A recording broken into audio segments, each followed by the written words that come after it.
सभी प्यारे बच्चों को नमस्कार। तो इस वीडियो में क्लास 10th मैथ जो प्री बोर्ड का पेपर है इसको सॉल्व करने वाले हैं। और प्यारे बच्चों, आपका कोई सा भी जिला हो, चाहे फर्रुखाबाद हो, चाहे एटा हो, चाहे मैनपुरी हो, ठीक है, चाहे कन्नौज हो, चाहे शाहजहाँपुर हो, कोई सा भी जिला हो आपका, हर जिले में यही पेपर आने वाला है। तो वीडियो को शुरू से लेकर एंड तक देखना है। और प्यारे बच्चों, यदि आपने अभी तक यूट्यूब चैनल को सब्सक्राइब नहीं किया तो यूट्यूब चैनल को सब्सक्राइब करके बेल आइकन घंटी को प्रेस कर लीजिए, जिससे कि यूट्यूब के द्वारा नोटिफिकेशन सबसे पहले आपको मिल जाए। प्रश्न नंबर पहला है हमारा, यदि 42 तथा 15 का एलसीएम 210 है तो 42 15 का एचसीएफ कितना होगा। यानी लासा दिया हुआ है, मासा ज्ञात करना है।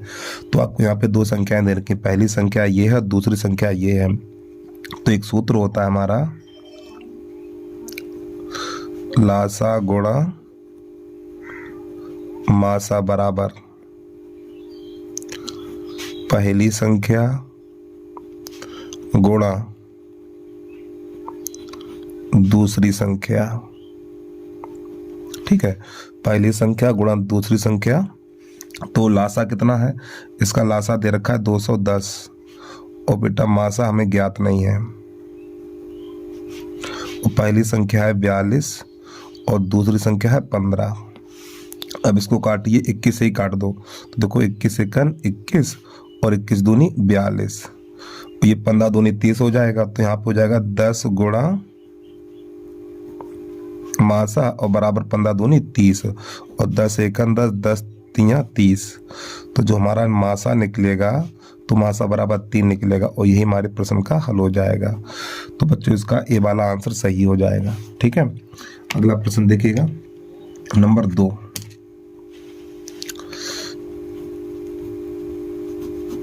प्रश्न नंबर 2 है हमारा, संख्या 240 का अभाज्य गुणनखंड होगा। तो 240 आपको ऐसे लिख देना और इसके अभाज्य गुणनखंड काट दो। सबसे पहले छोटी संख्या से काटिए।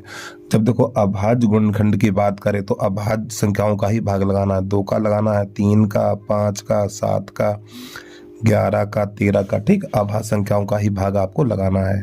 तो 2 का लगाइए, 2 एकन 2, 2 दूनी 4, 2 छंग 12, 2 तियां 6, ये 15 बार जाएगा। अब 3 का लगेगा, 3 पंजे 15 और 5 एकन 5। तो आपको यहाँ पे लिख देना 240 बराबर 2 से कितनी बार काटा है, 1 2 3 4, 2 पे घात 4 गुणा 3 और गुणा 5। अब देख लो कहाँ पर है ये, तो इसका बी वाला सही हो जाएगा। प्रश्न नंबर 3 देखिएगा। प्रश्न नंबर 3 है, रैखिक समीकरण युग्म 2x प्लस 3y और प्लस का 5 बराबर 0। पहला ये है और दूसरा है हमारा माइनस का 4x और माइनस का 6y और बराबर 10। ठीक है, तो इसका हमें हल का प्रकार बताना है। तो प्यारे बच्चों यहाँ पर क्या करेंगे, तो हल का प्रकार बताने के लिए जो अचर पद है ना, या तो दोनों बराबर के इधर हो या फिर दोनों अंदर हो। तो ये एक अंदर और एक बाहर है, तो इस 5 को इधर भेज दो, इस 5 को इधर भेजो। ठीक है, या फिर 10 को इधर ले आओ, तो 10 को अंदर ले आओ। तो आपका हो जाएगा माइनस का 4x माइनस का 6x माइनस का 10 बराबर 0, इस प्रकार। तो ये हमारा समीकरण नंबर पहला और ये हमारा दूसरा है। तो आपने जो समीकरण का अनुपात देखा होगा तो इसके गुणांक लेने हैं। ठीक है, ये और एक ये लेना है। तो 2 बटा -4 बराबर ये और ये 3 बटा -6 बराबर फिर ये लेना है, फिर ये लेना है आपको। ये हो जाएगा हमारा 5 बटा -10। अब इसको हल करिए, 2 एकन 2, 2 दूनी 4, 3 एकन 3, 3 दूनी 6, 5 एकन 5, 5 दूनी 10। तो -1 बटा 2, -1 बटा 2, -1 बटा 2। तो आपने यहाँ पे एक नियम समझा होगा या देखा होगा या पढ़ा होगा, A1 बटा A2 इक्वल V1 बटा B2 इक्वल C1 बटा C2। तो प्यारे बच्चों ये हमारी समपाती रेखाएं होती हैं। कैसी रेखाएं होती हैं, समपाती रेखाएं और साथ में संगत, और इनके अपरिमित रूप से अनेक हल होते हैं। अपरिमित रूप से अनेक हल होते हैं इसके। तो आपको यहाँ पे लिख लेना है अपरिमित रूप से अनेक हल। अपरिमित रूप से अनेक हल। तो इसका जो हमारा विकल्प है अपरिमित रूप से अनेक हल, सी वाला सही हो जाएगा। तो सी पे आपको टिक लगा लेना है। इसके बाद अगला प्रश्न देखिएगा, प्रश्न नंबर 3 के बाद प्रश्न नंबर 4। प्रश्न नंबर 4 है हमारा द्विघात बहुपद 6x² - 7x + 5 के शून्यकों का गुणनफल होगा। तो प्यारे बच्चों यहाँ पे बराबर 0 कर लो। तो a बराबर हमें मिलेगा 6 और b बराबर मिलेगा -7 और c बराबर मिलेगा 5। a b c के मान छाट लेने हैं। शून्यकों का गुणनफल, शून्यकों का गुणनफल, तो शून्यकों का गुणनफल होता है हमारा c/a। सूत्र याद कर लीजिए आप लोग। c का मान 5 है, a का मान 6 है, तो इसका आंसर आ जाएगा 5/6। तो 5/6 तो इसका हो जाएगा डी वाला सही हो जाएगा। तो डी पे आप टिक लगा लीजिए। नंबर 5 देखिएगा, प्रश्न नंबर 5 है हमारा, यहाँ पे लिखा हुआ है tan थीटा बराबर √3। tan थीटा बराबर √3, तो थीटा का मान कितना होगा। तो प्यारे बच्चों यहाँ पे देखो थीटा है, ठीक है। तो tan में ही देखो √3 किसका है, तो आपको लिख देना tan थीटा बराबर tan 60, ठीक। और tan से tan चला जाएगा और थीटा बराबर 60 अंश हो जाएगा आपका। tan 60 का मान √3 होता है, तो इसका बी वाला सही हो जाएगा। प्रश्न नंबर 6 है हमारा, यदि एक बिंदु ए से ओ केंद्र वाले किसी वृत्त पर AP तथा AQ स्पर्श रेखाएं परस्पर 80 अंश के कोण पर झुकी हुई हैं, तो कोण POA का मान ज्ञात कीजिए। चलिए समझिएगा। तो सबसे पहले आपको बना लेना है एक वृत्त। तो बच्चों ये हमारा एक वृत्त है और ये वृत्त का केंद्र है, ठीक। और वृत्त के बाहर एक बिंदु ले लेंगे हम A। तो इस बिंदु A से दो वृत्त की स्पर्श रेखाएं खींची गई हैं। एक ये स्पर्श रेखा है हमारी और एक ये स्पर्श रेखा है, ठीक है। यहाँ पे लिख देना है आपको P और यहाँ लिख देना है Q। और यहाँ पे जो कोण बनेगा बेटा वो हमारा बनेगा 80 अंश का, ठीक। यहाँ पे लिखेंगे नहीं, ठीक। ये वाला कोण 80 अंश का है। फिर आगे प्रश्न कह रहा है यहाँ पर POA, तो इसको यहाँ से और इसको यहाँ से हमें मिला देंगे, ठीक। तो ये वाला कोण ज्ञात करना है। तो प्यारे बच्चों एक बात ध्यान रखिएगा आप लोग, जब वृत्त के केंद्र से स्पर्श बिंदु को मिलाते हैं तो ये वाला कोण 90 अंश का होता है। और जब ये 90 अंश का होगा और ये वाला कोण बच्चों कितने का है, ये वाला 80 का है। तो जब ये 80 का है तो ये वाला 40 और ये वाला 40 का हो जाएगा। 40 का ये हो जाएगा, 40 का ये हो जाएगा। अब आपको पता है त्रिभुज के तीनों कोणों का योग 180 अंश होता है। तो यहाँ पे लिख लो O। तो ये 90 हो गया और ये 40 हो गया, तो ये वाला ज्ञात करना है। तो त्रिभुज का नाम लिख दो पहले, त्रिभुज POA में तो कोण P और प्लस कोण, इसका नाम लिख दो POA और प्लस कोण PAO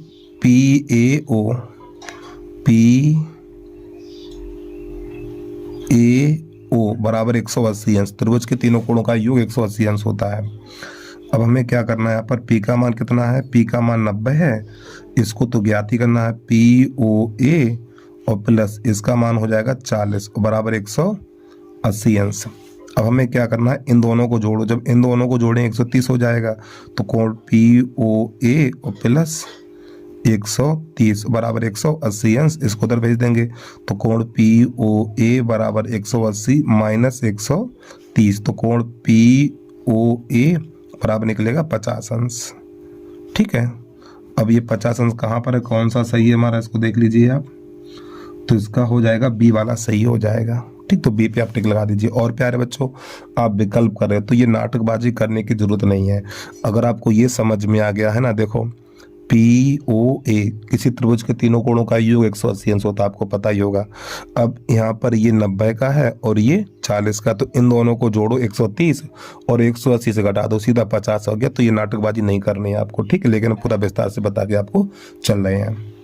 अगला प्रश्न देखिए नंबर 7। नंबर 7 है हमारा, यदि एक घटना निश्चित रूप से घटती है, यदि एक घटना निश्चित रूप से घटती है तो इसकी प्रायिकता होगी। तो प्यारे बच्चों इसका आंसर 1 हो जाएगा। तो निश्चित घटना की प्रायिकता 1 होती है और अनिश्चित घटना की प्रायिकता 0 होती है, ये याद कर लीजिए आप लोग। प्रश्न नंबर 7 के बाद 8 नंबर है, आर त्रिज्या वाले एक ठोस अर्धगोले का पृष्ठीय क्षेत्रफल है। हाँ, अर्धगोले का कुल पृष्ठीय क्षेत्रफल है। तो प्यारे बच्चों अर्धगोले का कुल पृष्ठीय क्षेत्रफल होता है 3πr²। अर्धगोले का कुल पृष्ठीय क्षेत्रफल 3πr² और अर्धगोले का पृष्ठीय क्षेत्रफल 2πr²। ये अर्धगोले का संपूर्ण पृष्ठीय क्षेत्रफल अर्थात कुल पृष्ठीय क्षेत्रफल और ये अर्धगोले का पृष्ठीय क्षेत्रफल। ठीक, ध्यान रखिएगा आप लोग। तो इसका सी वाला सही हो जाएगा। नंबर 9 है, उसको देखिएगा। 2 बिंदु 3,2 और 1,4 इनके बीच की दूरी ज्ञात करनी। तो बीच की दूरी बराबर सूत्र लगा दीजिए। बीच की दूरी सूत्र होता है हमारा √x1 - x2 का होल वर्ग प्लस y1 - y2 का होल वर्ग। तो बेटा x1 का मान 3 है और x2 का मान 1 प्लस y1 का मान 2 है, y2 का मान 4। तो ये हो जाएगा 2 और 2 का वर्ग 4, यहाँ पे 2 2 का वर्ग 4, तो 4 4 8 हो जाएगा। और 8 को आपको पता ही लिखा जाएगा 2 गुणा 2 गुणा 2, इसका जोड़ा बन गया। तो 2 √2 आपको लिख देना है। ठीक है, तो जब 2 √2 लिखेंगे तो यहाँ पे कौन सा विकल्प मिलेगा हमें? तो इसका हो जाएगा डी वाला सही हो जाएगा। ठीक, तो डी पे आप टिक लगा दीजिए। अगला प्रश्न देखिएगा। बच्चों माफी चाहता हूँ, नमे का बी सही है तो बी पे टिक लगाइए। ठीक है, बी वाला सही है हमारा। प्रश्न नंबर 10 देखिएगा आप। प्रश्न नंबर 10 से लेके प्रश्न नंबर 14 तक इसका फोटो थोड़ा ठीक नहीं था, साफ सुथरा नहीं था, थोड़ा धुंधला था, वो आप समझ नहीं पाते, तो इसलिए मैंने प्रश्नों को लिख लिया है। तो प्रश्न है हमारा, यदि किसी द्विघात समीकरण 4x² - 4kx - 5 = 0 का एक मूल 1/2 है तो k का मान ज्ञात कीजिए। तो सबसे पहले आपको द्विघात समीकरण लिख लेना है 4x² - 4kx - 5 = 0। तो इसका मूल 1/2 है, तो आपको लिखना x = 1/2 रखने पर x की जगह पे आपको 1/2 लगा देना है। तो 4 यहाँ पे 1/2 रखेंगे तो 1/4 हो जाएगा -4k, फिर इस x की जगह पे 1/2 लगा देना ऐसे करके, और -5 = 0। इससे ये कट जाएगा और 2 × 1 = 2 और 2 दूनी 4। तो यहाँ पर तो बच्चों 1 बचेगा, 1 और -2k और -5 बराबर 0। अब यहाँ पे ये -2k -5 और +1 तो -4 बचेगा बराबर 0। इस -4 को उधर भेज दो। जब -4 को उधर भेजेंगे तो -2k बराबर 4 हो जाएगा और 2 × 1 = 2, 2 दूनी 4 और 2 माइनस का चिन्ह 2 में लग जाएगा तो k बराबर निकलेगा हमारा -2। तो ये इसका आंसर आ गया। ठीक है, तो जो भी विकल्प हो ठीक आंसर देख के लगा दीजिए। इसके बाद अगला प्रश्न देखिएगा आप। प्रश्न नंबर 10 के बाद प्रश्न नंबर 11 देखिए आप। तो प्रश्न नंबर 11 है 1 2 3 4 5 6 7 8 9 इन संख्याओं का योग ज्ञात करना है। तो योग ज्ञात करने के लिए इसकी एक शॉर्ट ट्रिक होती है। तो देखो यहाँ पे 9 लिखा हुआ है, तो आप 9 × 10 और बटा 2। ठीक, यहाँ पे जितनी संख्या लिखी हो यानी कि प्राकृतिक संख्याओं का योग है। ठीक, तो अंत में कितना 9 है, तो 9 × 10 बटा 2, तो 2 × 1 = 2 और 2 × 5 = 10, तो 9 × 5 = 45 इसका निकल के आ जाएगा। तो इसका आंसर हो जाएगा नंबर बी वाला सही हो जाएगा। तो आपको बी पे टिक लगा लेना है। ठीक, अगला प्रश्न देखिएगा नंबर 12। तो इसको हल करना है। तो पहले तो लिख लो sin θ - 1 और ये सेक होता है हमारा 1, सेक होता है 1/cos θ और प्लस और tan होता है ये sin θ /cos θ, इस प्रकार। तो यहाँ पे आपको लिख लेना है sin θ - 1 और प्यारे बच्चों इसके हर समान है। तो जब इसके हर समान है तो अंश को ऐसे लिख लो, पहले साइन को लिख लो sin θ + 1 इस प्रकार। तो आपको यहाँ पे देखना पड़ेगा ये एक बार प्लस एक बार माइनस है। तो जब ये एक बार प्लस और एक बार माइनस है, जब ये एक बार प्लस एक बार माइनस है तो आपको क्या करना है, यहाँ पर sin² θ -1 हो जाएगा और बटा कॉस थीटा। अब प्यारे बच्चों यहाँ से क्या करें, इसमें से माइनस कॉमन लेंगे, तो जब इसमें से हम माइनस कॉमन लेंगे तो आपका ये हो जाएगा 1 माइनस साइन स्क्वायर थीटा बटा कॉस थीटा, इस प्रकार। और 1 minus sine square, 1 minus sine square होता है हमारा कॉस स्क्वायर, तो ये माइनस कॉस स्क्वायर थीटा और बटा कॉस थीटा हो जाएगा। तो प्यारे बच्चों एक कॉस से एक कॉस कट जाएगा, तो यहाँ पर बचेगा माइनस का कॉस थीटा। ठीक है, तो इसका आपको सी वाला टिक लगा लेना है। ठीक, सी वाला सही हो जाएगा। अब इसके बाद अगला प्रश्न देखिए, प्रश्न नंबर है हमारा 13। यदि कुछ आंकड़ों का माध्य और बहुलक क्रमशः 32, 35 है तो इनकी माध्यिका होगी, ये बताना। तो इसके लिए एक सूत्र याद करना पड़ेगा आपको यहाँ पर। बहुलक बराबर 3 गुणा माध्यक माइनस 2 माध्य। ठीक, ये हमें सूत्र याद करना पड़ेगा। तो बच्चों इसका बहुलक कितना है, बहुलक इसका 35 है, तो यहाँ पे 35 लिखना है। और 3 गुणा माध्यक को ही माध्यिका बोलते हैं। ठीक है, तो माध्यक को ऐसे लिख दो, माइनस 2 गुणा, और माध्य इसका है 32, तो आपको यहाँ पे 32 लिख देना है। तो ये तो हो जाएगा 35 बराबर, अब इन दोनों का गुणा करेंगे तो 32 दूनी 64, माइनस का 64 तो प्लस का 64 हो जाएगा इधर। ठीक है, ऐसे करके। और 3 गुणा माध्यिका, माध्य या माध्यिका, तो जब इन दोनों को जोड़ेंगे तो इन दोनों का जोड़ हो जाएगा 3, 5, 4, 9, ये 9 बराबर 3 गुणा माध्यक। अब 3 एकन 3, 3 एकन 3, 3 एकन 3, तो इसका जो माध्यक निकलेगा, इसका माध्यक बेटा 33 निकल के आ जाएगा। ठीक है, तो 33 कहाँ पर मिलेगा हमें ये, तो 33 हमारा हो जाएगा, ये वाला सही हो जाएगा। तो आपको ये पे टिक लगा देना है। प्रश्न नंबर है हमारा 14, इसको देखिएगा। यदि कॉस थीटा बराबर ये है तो कॉस 2 थीटा का मान कितना होगा। तो आपको लिख लेना है यदि, यानी कॉस थीटा बराबर √3/2।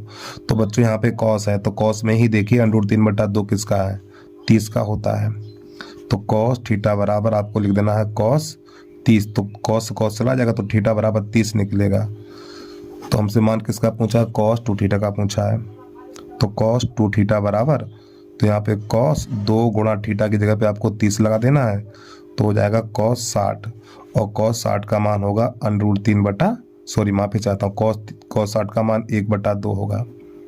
ठीक, तो इसका विकल्प आपका हो जाएगा बी वाला सही हो जाएगा। बी पे टिक लगा दीजिए। अगला प्रश्न देखिएगा आप, प्रश्न नंबर 15। प्रश्न नंबर 15 है हमारा, दो पासों को एक साथ उछालने पर दोनों पासों पर प्राप्त संख्याओं का योग 10 होने की प्रायिकता होगी। तो प्यारे बच्चों को जब 2 पासों को उछाला जाएगा तो कुल परिणाम होंगे 36। तो आपको यहाँ पे लिख देना है कुल परिणाम बराबर 36। तो कुल परिणाम 36 कौन कौन से होते हैं थोड़ा देखिएगा। तो देखो यहाँ पे समझिए, हमारी एनसीईआरटी की बुक है और आपके पास भी होगी। तो यहाँ पे 2 पासे एक साथ उछाले जाते हैं, तो जिनका कुल परिणाम 36 हो, तो यहाँ पे 36 परिणाम दे रखे हैं। ठीक है, तो आपको उसमें वह देखना है जिनका योग 10 हो, उन पासों को देखना है जिनका योग 10 हो। देखो इन तीनों का योग 10 होगा।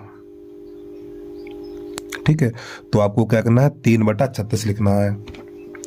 तो प्रायिकता PE बराबर 3/36 को काटेंगे, 3 एकन 3 और 3 एकन 3 दूनी 6। तो जो प्रायिकता निकलेगी PE बराबर निकलेगी हमारी 1/12। तो 1/12 कहाँ पर है, ये इसका ए वाला सही हो जाएगा। अगला प्रश्न देखिएगा आप, 15 के बाद 16 नंबर।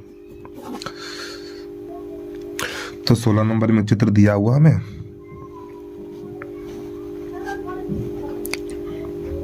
तो यहाँ पर है ए, यहाँ पर है बी, यहाँ पर है सी। एक रेखा खींच लेनी है आपको, यहाँ लिख लो डी, यहाँ लिख लो ई। तो ये वाली दूरी है 2.2 सेंटीमीटर और ये वाली है 3.3 और ये वाली है 1.8। तो इस चित्र में हमें क्या करना है, ईसी की माप ज्ञात करनी है और ये वाली भुजा इसके समांतर है। तो आपको क्या करना है, इतने बटा इतना थेल्सपर में आपको लगा देनी है। 2.2 और बटा 3.3 बराबर 1.8 और बटा ईसी। ठीक, क्या करना, इतने बटा इतना, इतने बटा इतना, तो इसका दशमलव हट जाएगा ये, तो 11 दूनी 22 और 11 तियाँ 33। अब आपको क्या करना, इसका इसमें और इसका इसमें, चाहो तो और काटो, 2 1 2, तो 0.9 बन जाएगा और 9 3 27, ई सी बराबर हो जाएगा 27, और दशमलव से पीछे एक अंक तो यहाँ पे लगा देंगे दशमलव। ठीक, तो कौन सा आंसर हो जाएगा इसका, तो इसका सी वाला सही हो जाएगा, तो आपको सी पे टिक लगा लेना है। अब इसके बाद प्रश्न नंबर है हमारा 17 नंबर, इसको देखिएगा। प्रश्न नंबर 17 है, जो आपको यहाँ पे टेबल दिखाई दे रही है, तो इसमें बहुलक वर्ग ज्ञात करना है। तो प्यारे बच्चों, बहुलक वर्ग ज्ञात करने के लिए तो आपको इसमें ये देखना पड़ेगा, इनकी सबसे बड़ी बारंबारता देखनी पड़ेगी। बहुलक वर्ग ज्ञात करने के लिए बारंबारता में सबसे बड़ी संख्या कौन सी है, तो देखिए सबसे बड़ी संख्या 8 है, सबसे बड़ी संख्या 8 है, और 8 के सामने कौन सा वर्ग अंतराल है, 30 से 40 है। ठीक, तो इसका आंसर हो जाएगा 30 से 40। आपको बहुलक वर्ग ज्ञात करने के लिए बारंबारता में सबसे बड़ी संख्या देखनी पड़ेगी। जो सबसे बड़ी संख्या होगी उसी के सामने वाला जो वर्ग अंतराल होगा वही बहुलक वर्ग होगा। तो इसका हो जाएगा 30 से 40, और 30 से 40 हमें ए वाला सही मिल जाएगा। अगला प्रश्न देखिएगा 18। तो 18 नंबर है हमारा, ये tan theta into cot theta, tan theta into cot theta बराबर 1 होता आपका सूत्र ही है। ठीक है, ये अगला नंबर देखिएगा, नंबर 19 है, इसका लासा ज्ञात करना हमें। 12, 15 और 21 इनका लासा ज्ञात करना। चलिए समझिएगा इसको। तो सबसे पहले 2 से काटिए, 2 छंग 12, 15 में जाएगा नहीं, 21 में जाएगा नहीं। फिर काटेंगे हम 2 से, फिर काटिए, 2 3 6, 15 में जाएगा नहीं, और 21 को ऐसे ही लिख लो। 3 से काटो, 3 1 3, 3 5 15, 3 7 21, बस यहीं छोड़ दो। तो आपको लिख देना है लासा बराबर, इन सब का गुणा कर देना है। 2 दूनी 4, 4 3 12, तो ये हो गया हमारा 12 गुणा सब 7 पन्ना 35, इनका गुणा करिए। 15 12 पंजे 60, हाथ से लगी 6, 12 पंजे 60, हाथ से लगी 6, 12 3 36 और 6 42। ठीक, 420 हो जाएगा। तो 420 हमें कहाँ पर मिलेगा, तो इसका बी वाला सही हो जाएगा। तो बी पे आप टिक लगा लीजिए। प्रश्न नंबर 20 है हमारा, यदि बिंदु 2, 3, 4, के और 6, -3 सररेख है, तो के का मान ज्ञात कीजिए। तो सररेख होने का सूत्र होता है हमारा x1 plus x2 plus x3 और बराबर 0। कोष्टक अंदर लिखना है आपको y minus y, y minus y और y माइनस y। 23 31 12, 23 31 और ये 12, तो ये वाले मान आपको इसमें लगा देने हैं। तो बच्चों, ये x1 का मान, y1 का मान, x2 का मान, y2 का मान, x3 का मान, y3 का मान, तो ये वाले मान आपको यहाँ लगा देने हैं।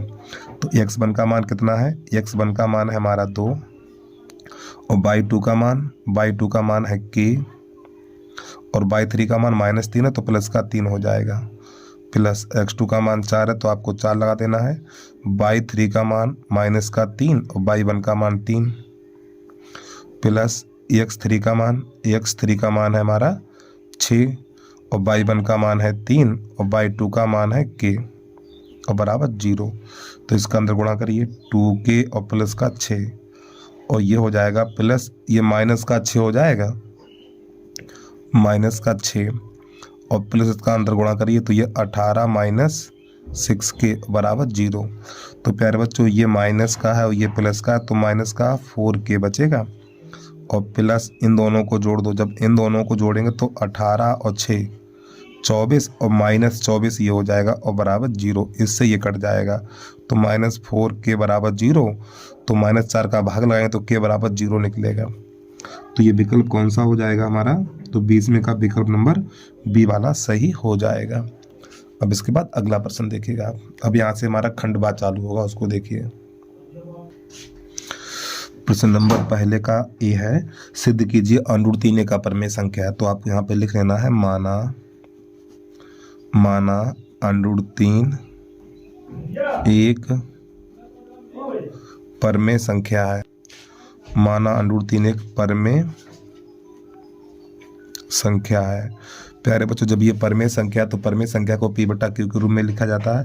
तो √3 बराबर P/Q, इसके आगे लिख देना है जहां P तथा Q धनात्मक पूर्णांक है। ठीक, धनात्मक पूर्णांक है, फिर Q ≠ 0, यानी √3 बराबर P/Q जहां P तथा Q धनात्मक पूर्णांक है। तो अब आपको क्या करना है, यहाँ पर इसका इसमें गुणा कर देंगे, तो √3Q बराबर P। अब यहाँ पे लिखेंगे दोनों पक्षों का वर्ग करना है आपको, दोनों पक्षों का वर्ग करने पर। तो प्यारे बच्चों, इसके दोनों पक्षों का वर्ग करेंगे तो √3Q का वर्ग बराबर P²। ठीक है, तो इसका अंडू हट जाएगा, तो 3Q² बराबर P² हो जाएगा। और इसको कर देंगे समीकरण नंबर। ठीक, अभी रुक जाइए, अभी इसको कुछ मत करिए, या करना चाहो तो कर दो, नंबर 1 कर दो इसको। अब प्यारे बच्चों, ये 3 कहाँ जाएगा, ये 3 जाएगा इसके नीचे, तो Q² बराबर हो जाएगा P²/3। तो इस P² में 3 का भाग लगेगा, तो आपको लिख देना है P², 3 से विभाजित है। ठीक है, यानी P² 3 से विभाजित है। अब घात को हटा के लिखना है P भी 3 से विभाजित है। इसको समीकरण नंबर 2। अब आपको नई लाइन से लिखना है, इस P की जगह पे 3K, P बराबर 3K समीकरण 1 में रखने पर इस P की जगह पे हमें 3K लगा देना है। तो ये हमारा हो जाएगा 3Q² बराबर, इस P की जगह पे हमें 3K लगाना है, 3K का वर्ग, तो हो जाएगा 3Q² बराबर 9K²। तो 3 एकम 3, 3 त्रिका 9। ठीक है, तो 3K² बराबर Q², इसको पलट के लिख देना है। अब ये वाला 3 इसके नीचे जाएगा, तो लिखना है K² बराबर Q²/3। अब यहाँ पे लिखना है Q² 3 से विभाजित है, Q², 3 से विभाजित है।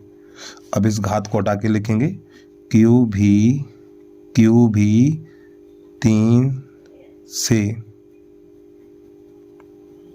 विभाजित है, और ये हो जाएगा हमारा समीकरण नंबर 3। ठीक, अब आपको लिखना समीकरण 2 तथा 3 से, लास्ट में इसकी हिंदी लिख देनी है आपको। समीकरण 2 तथा 3 से, समीकरण 2 तथा 3 से स्पष्ट है कि P तथा Q का उभयनिष्ठ गुणनखंड 3 है, अतः √3 एक परमेय संख्या है, लेकिन विरोधाभास के कारण √3 एक अपरमेय संख्या। तो लास्ट में इसकी हिंदी आपको जरूर लिख देनी है। अब इसके बाद आ जाइए पहले का B। प्रश्न नंबर पहले का B है हमारा, द्विघात बहुपद x² - 3 बराबर 0 के शून्यकों तथा गुणांकों के बीच संबंध ज्ञात कीजिए। चलिए समझिएगा। तो सबसे पहले इसके शून्य ज्ञात करने हैं, तो इस 3 को उधर भेजो, तो आपका ये हो जाएगा x² बराबर 3। प्यारे बच्चों, जब इधर से घात हटेगी तो इधर अंडू लग जाएगा, यानी अंडू लग जाएगा, तो आपका हो जाएगा x बराबर √3, और साथ में आपको प्लस माइनस का भी चिन्ह देना पड़ेगा। तो यहाँ पे जो हमारे शून्य निकलेंगे, शून्य बराबर √3, -√3, ये तो हो गया हमारा शून्य। अब इसकी करनी हमें जांच। तो जांच करने के लिए प्रश्न को दोबारा से लिखेंगे, तो x² - 3 और बराबर 0। तो इसमें ABC के मान छाटिए, तो A बराबर मिलेगा 1, और B बराबर मिलेगा 0, और C बराबर हो जाएगा -3। ठीक है, अब हमें लिखना है पहला सूत्र, शून्यकों का योगफल।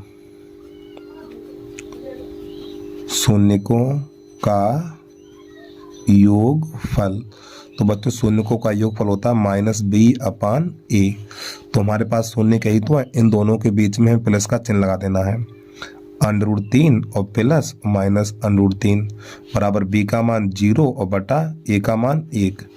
तो √3 प्लस माइनस, ये माइनस हो जाएगा हमारा, √3, ठीक, प्लस माइनस माइनस √3 माइनस √3 बराबर 0, इससे ये कट जाएगा तो 0 बराबर 0 आ जाएगा। तो एक तो ये हो गया। अब लिखना शून्यकों का गुणनफल, शून्यकों का गुणनफल। तो शून्यकों का गुणनफल होता है हमारा C/A। तो शून्यकों का गुणनफल ज्ञात करने के लिए इन शून्यकों के बीच में गुणा का चिन्ह लगाना है आपको। तो नई लाइन से लिख देना है √3 गुणा माइनस √3। तो बच्चों C का मान कितना है? C का मान -3 है, तो -3 और A का मान 1 है, तो यहाँ पे 1 लगा देना है। तो जब √3 का √3 में करेंगे 3 हो जाएगा और ये माइनस का चिन्ह बराबर -3। ठीक, यही हमारा प्रश्न हल हो गया। अगला प्रश्न देखिएगा, ठीक है। वीडियो को रोक के आराम से लिख लिया करो और बिल्कुल यही पेपर आने वाला बेटा, बिल्कुल सेम टू सेम यही प्रश्न आएंगे। अब इसके बाद आपको लिख लेना पहले का C, पहले का C। तो यहाँ पे त्रिकोणमिति का प्रश्न है 1 + सेक और ये सेक बराबर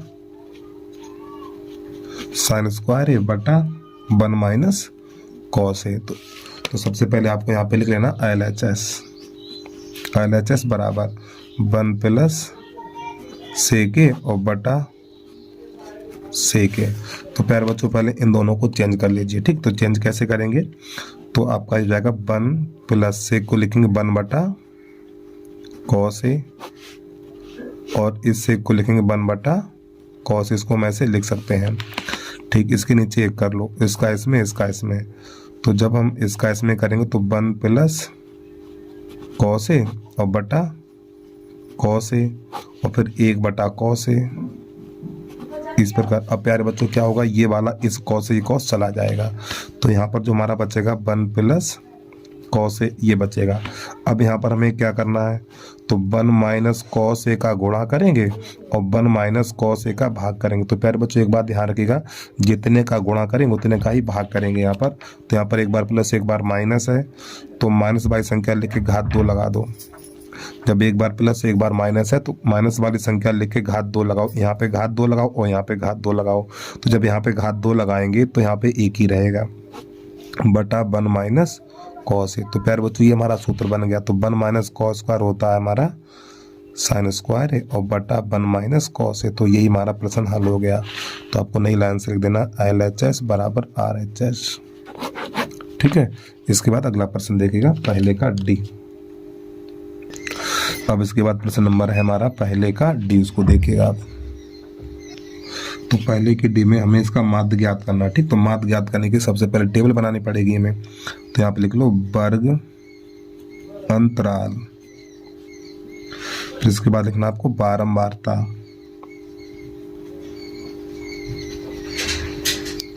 तो प्यारे बच्चों बारंबारता को F से लिखा जाता है।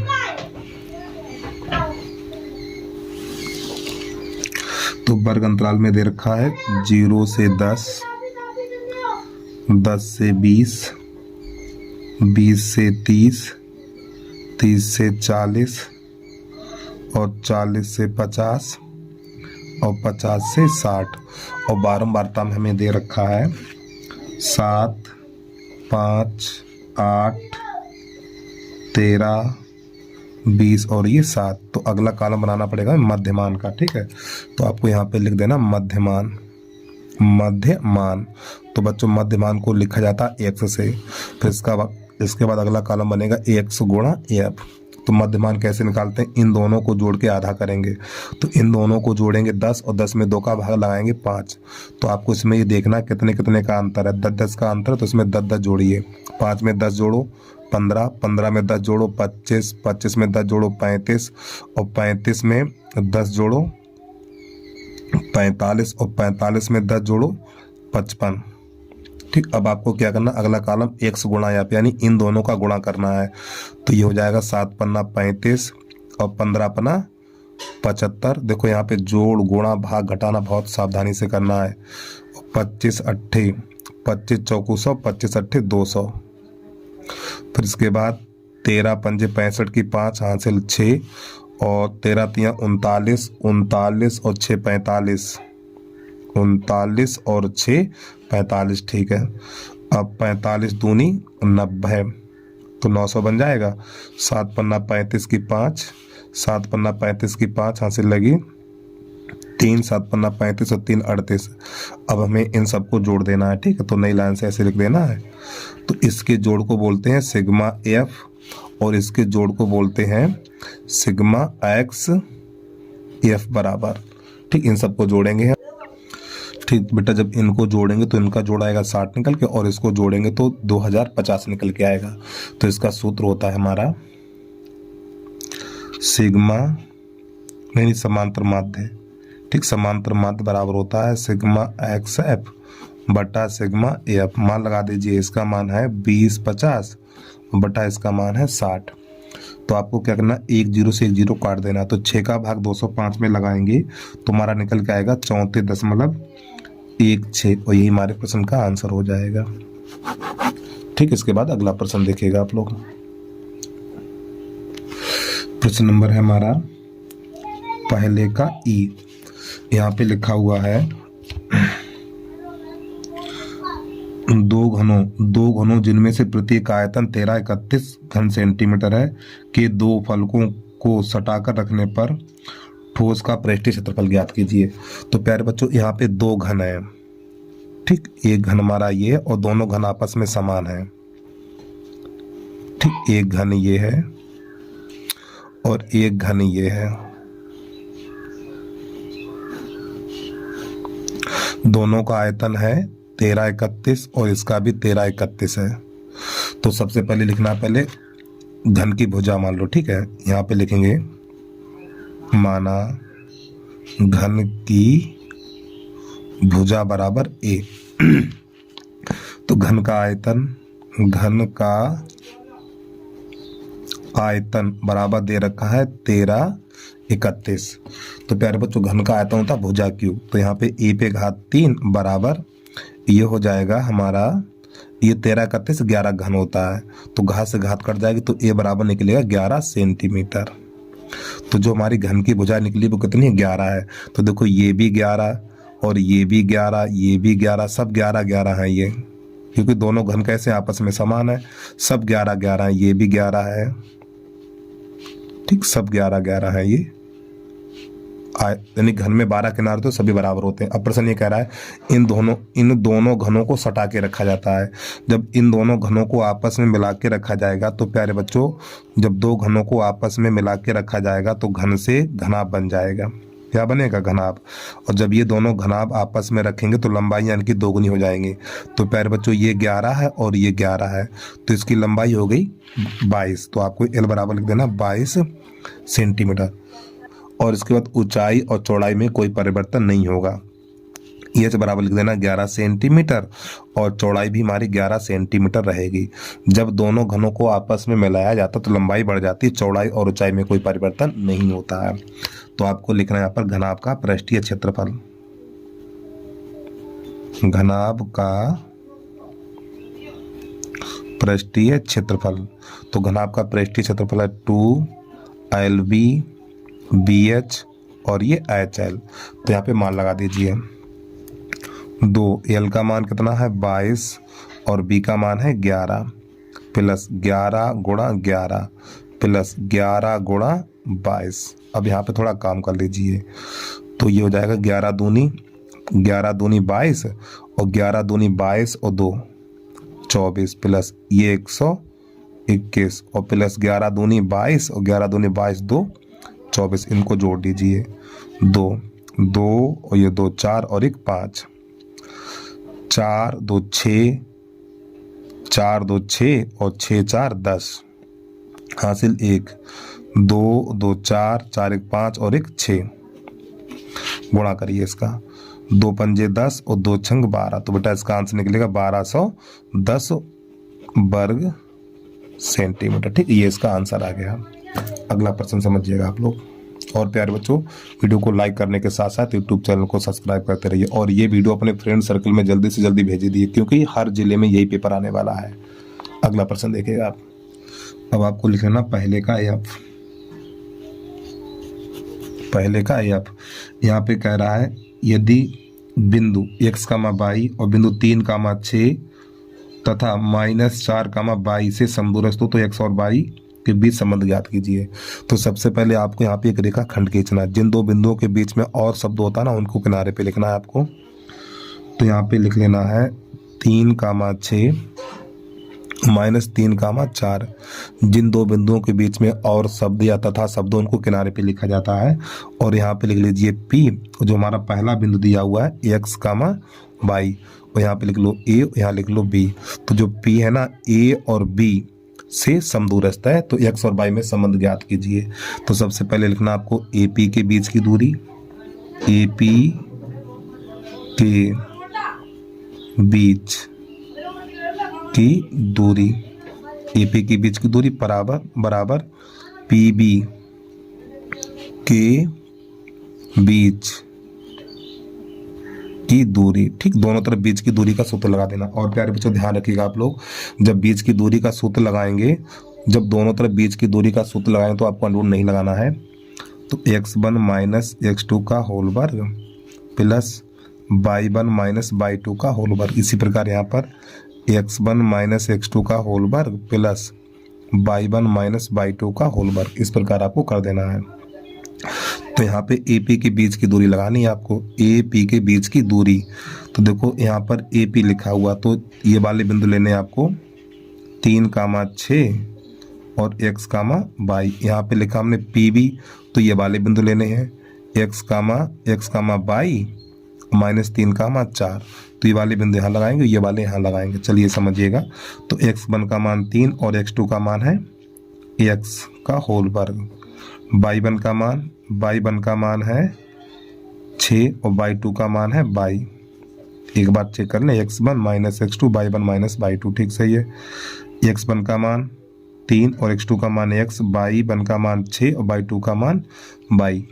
ठीक है, x1 का मान x और x2 का मान है हमारा -3, तो प्लस का 3 बन जाएगा ये, प्लस y1 का मान है y और y2 का मान है 4 और इसका ये होल वर्ग। ठीक, इसको हल करिए। अब यहाँ पे a + b का होल वर्ग, तो हो जाएगा a² + b² - 6x हो जाएगा। यहाँ पर भी a² + y² माइनस का 12 y बन जाएगा आपका, बराबर x² + 9 और प्लस का 6x बन जाएगा। और ये प्लस का a² प्लस का b² और माइनस का 8y बन जाएगा। अब यहाँ पे काटिए, तो x² से x² कटेगा, y² से लो, यहाँ पर ये हमारा y² हो जाएगा। ठीक है, a² + b² + 2ab होता है, ये y² हो जाएगा, y² से y² कट जाएगा। अब यहाँ पर जो बचेगा हमारा, इन दोनों को जोड़िए, 45 माइनस का 6x माइनस का 12y बराबर। अब इन दोनों को जोड़ो तो ये 25। एक काम करो ना, जोड़ो मत। देखो यहाँ पर ये 9 से 9 काट दो, ये 9 से 9 काट दो, तो यहाँ पे कितना बचेगा? 36 बचेगा। ठीक है, जोड़ने में दिक्कत फिर घटाने में दिक्कत, 36 बचेगा आपका यहाँ पर, इस प्रकार। अब इधर आ जाइए, यहाँ पे बचेगा हमारा 6x माइनस का 8y और प्लस का 16। अब यहाँ पे x वाले एक तरफ कर लो, यानी x y वाले दोनों इधर ले आइए, तो माइनस का 6x और ये माइनस का 6x हो जाएगा, माइनस का 12y और प्लस का 8y, तो बराबर ये 16, इसको उधर भेजो तो माइनस का हो जाएगा ये 36। तो बच्चों ये माइनस का 12x और ये माइनस का 4 और बराबर माइनस का ये बचेगा हमारा 20।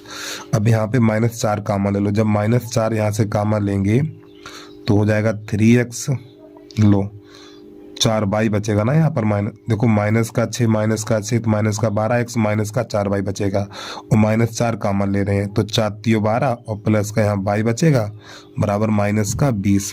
तो माइनस से माइनस 4 × 4, 4 × 5 = 20, तो 3x + y बराबर 5, और यही हमारे प्रश्न का हल हो जाएगा। ठीक है, चलिए भाई जल्दी से नोट करिए, अगला प्रश्न देखिएगा आप। अब इसके बाद प्रश्न नंबर 2 देखिए आप लोग। अब आपको यहाँ पे लिखना है दूसरे का ए में दे रहा है 2 ऐसे क्रमागत विषम धनात्मक पूर्णांक ज्ञात कीजिए जिनके वर्गों का योग 290 है। तो आपको यहाँ पे लिखना है माना दो क्रमागत, माना दो क्रमागत विषम धन पूर्णांक x तथा x प्लस 2। ठीक है, माना दो क्रमागत विषम धन पूर्णांक x तथा x प्लस 2 है। अब प्रश्न कह रहा है इनके वर्गों का योगफल, इनके वर्गों का योगफल, तो इनके वर्गों का योगफल, तो इनको वर्ग कर देना, बराबर 290 है। यहाँ पे a प्लस बी का होल वर्ग लगाइए तो a स्क्वायर, तो यहाँ पे a square plus B square plus 2a और ये b और बराबर 290 है। तो x square 2x square plus का 4 और प्लस का ये 4x बन जाएगा, बराबर 290 है। ठीक है, अब इस 4 को उधर भेज दो तो हो जाएगा 2x स्क्वायर प्लस का 4x बराबर हो जाएगा 290 माइनस का 4 हो जाएगा 2x स्क्वायर प्लस का 4x और बराबर हो जाएगा 286। कितना हो जाएगा 286। अब यहाँ पे देखिए दोनों पक्षों में 2 का भाग लगा दो, तो आपको लिख देना है यहाँ पर दोनों पक्षों में 2 का भाग देने पर, जब प्यारे बच्चों इसमें दोनों पक्षों में 2 का भाग लगाएंगे तो ये x स्क्वायर बन जाएगा और ये बन जाएगा हमारा 2x बन जाएगा। और जब इसमें 2 का भाग लगाएंगे 2 एकम 2, 2 चौकू 8, 2 तिया 6, तो जब इसमें 2 का भाग लगाएंगे तो हो जाएगा 143 और 143 को दलाएंगे तो माइनस का हो जाएगा बराबर 0। अब यहाँ पे 143 के ऐसे गुणनखंड करो घटाने पर 2 मिले, 143 के ऐसे गुणनखंड करो घटाने पर 2 मिले, तो आपको यहाँ पे 143 जब गुणनखंड करेंगे तो 13 और 11 हो जाएगा हमारा, तो एक्स स्क्वायर प्लस एक्स, तो यहाँ पे आपको लिखना है 13 और माइनस 11 और माइनस का 143 बराबर 0। एक्स का अंदर गुणा करेंगे तो x square 13x minus 11x minus 143 बराबर 0। अब यहाँ से एक्स कामन लेंगे, जब एक्स कामन लेंगे तो x प्लस 13 माइनस का 11 कामन लेंगे तो x प्लस ये भी 13 हो जाएगा बराबर 0। तो x प्लस 13 और x माइनस 11 बराबर 0। अब आपको पता जब यहाँ से x का मान निकालेंगे तो अमान्य हो जाएगा, तो x का मान यहाँ से निकाल लीजिए। चलो पहले x बराबर यहाँ पे x बराबर माइनस 13 होगा जो कि अमान्य होगा, फिर x बराबर 11 होगा जो हमारा मान्य होगा। ठीक, तो आपको लिखना संख्याएं बराबर,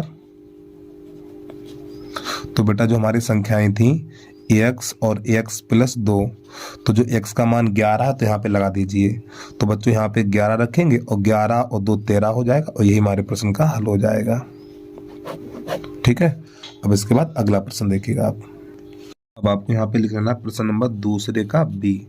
तो प्रश्न नंबर दूसरे का बी संख्या पे आधारित है, तो इसके लिए आपको 3 लाइनें याद रखनी है। कौन कौन सी? माना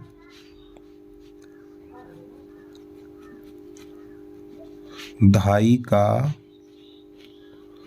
अंक बराबर x, इकाई का अंक बराबर y, फिर अभीष्ट संख्या बराबर 10x प्लस y। ठीक है, तो जब प्रश्न संख्या पे आधारित आ जाए तो सबसे पहले यही काम करना है। और एक बात ध्यान रखिए, जब योग और अंतर की बात करें तो x को हमेशा आगे रखना है। तो प्रश्न कह रहा है 2 अंकों की एक संख्या के अंकों का योग 9 है, तो x प्लस y बराबर 9, ये बन जाएगा हमारा समीकरण नंबर पहला। फिर आगे प्रश्न कह रहा इस संख्या का 9 गुना, तो प्यारे बच्चों इस संख्या का 9 गुना, ठीक, इस संख्या का 9 गुना, फिर अंकों को पलटने से बनी संख्या का 2 गुना। अब इसके अंक पलटिए, x y के स्थान बदल दो, 10y प्लस x और इसका 2 गुना, और ये दोनों आपस में बराबर है तो संख्या ज्ञात करिए। चलिए समझिएगा, तो ये 90x और ये 9y बराबर 20y और प्लस का हो जाएगा 2x। तो x वाले एक तरफ y वाले एक तरफ कर लीजिए।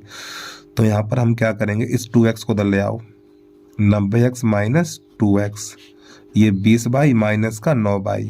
तो प्यारे बच्चों यहाँ पे कितना बचेगा, यहाँ पर बचेगा 11y, तो 11y इधर कितना होगा 88x, तो 11 एकन 11, 11 8 88, तो y बराबर हो जाएगा 8x, समीकरण नंबर 2। तो बाई की जगह पे यानी यहाँ पर लिख दो बाई का नंबर 2 डालिए, बाई का मान समीकरण 1 में रखने पर।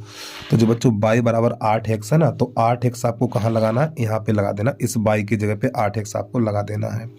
चलिए, तो x प्लस 8x बराबर 9, तो ये बन जाएगा हमारा 9x बराबर 9, इससे ये कट जाएगा, 1 बचेगा, तो x बराबर 1, x बराबर 1, ये वाला मान समीकरण नंबर क्या आ गया यार, 2 में लगा दो, ठीक है। तो 2 में रखने पर जो x बराबर 1 निकला, तो आपको यहाँ पे ऐसे लगा देना है, तो ये हो जाएगा बाई बराबर 8 गुणा 1, तो बाई बराबर 8। अब आपको लिखनी है नई लाइन से संख्या बराबर। तो बच्चों संख्या हमारी 10x प्लस बाई है, तो जब हमने x बाई के मान निकाले वो आपको यहाँ पे लगा देने हैं। तो 10 गुणा x का मान 1 है प्लस बाई का मान 8 है, तो 10 एकन 10 और 1 18, तो इसका जो आंसर निकलेगा वो 18 निकल के आ जाएगा। ठीक, इसके बाद अगला प्रश्न देखिएगा आप। अब प्रश्न नंबर है दूसरे का बी के बाद दूसरे का सी, उसको देखिए आप। बच्चों ये हमारी संख्या लिखी हुई है, ठीक, संख्या बराबर 10x प्लस बाई, जो हमने x बाई के मान निकाले वो यहाँ लगा दिए, संख्या हमारी 18 निकल के आ गई है। तो प्रश्न नंबर है हमारा अगला दूसरे का सी, इसको देखिएगा जो आपको चित्र में दिखाई दे रहा है। तो सबसे पहले यहाँ पे आपको बना लेना है चित्र। तो जो यहाँ पे हमारा चित्र है, और प्यारे बच्चों ये वीडियो अपने फ्रेंड सर्कल में शेयर कर दीजिए, ठीक है, फेसबुक इंस्टाग्राम जहाँ पर भी इसका लिंक शेयर करना चाहो तो शेयर सब बच्चे कर दीजिए आप लोग। ए यहाँ पे लिख लीजिए, बी यहाँ पर है हमारा, सी और यहाँ पे डी है, यहाँ पर ओ है। और प्यारे बच्चों ये पेपर बहुत मुश्किल से मिला, बता रहा हूँ, बहुत दूर से लेके आए इसको हम। चलिए यहाँ पे सबसे पहले आपको लिख लेना दिया है, दिया हमें लिखेंगे ओ ए इंटू ओ बी बराबर ओ सी इंटू ओ डी, इस प्रकार। फिर इसके बाद यहाँ पे लिखना है आपको सिद्ध करना है,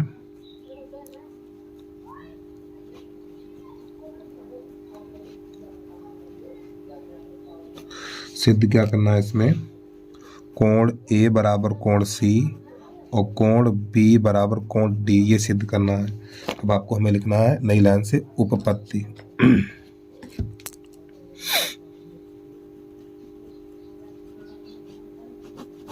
ठीक है, तो उपपत्ति में सबसे पहले यही लिखना है आपको, ओ ए इंटू ओ बी और बराबर ओ सी इंटू ओ डी।